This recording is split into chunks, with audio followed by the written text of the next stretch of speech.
অভিভাবকের উচিত না তাদের অপূর্ণ স্বপ্ন সন্তানকে দিয়ে পূরণ করার চেষ্টা করা।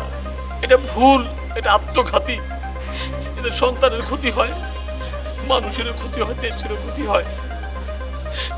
সন্তান যেটা হইতে চায় তাকে সেটা হইতে দেওয়াই উচিত।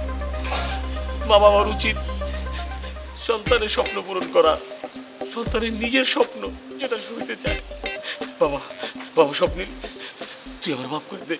আছে গভীর দীর্ঘশ্বাস, আছে শিক্ষার পরিহাস, আছে ফেল, আছে পাশ, বিরক্তি 12 মাস। ওরা বড় হবে, চড়বে গাড়ি, আর আমি কাটবো ঘাস। লা লা লা লা লা লা লা লা লা লা লা লা।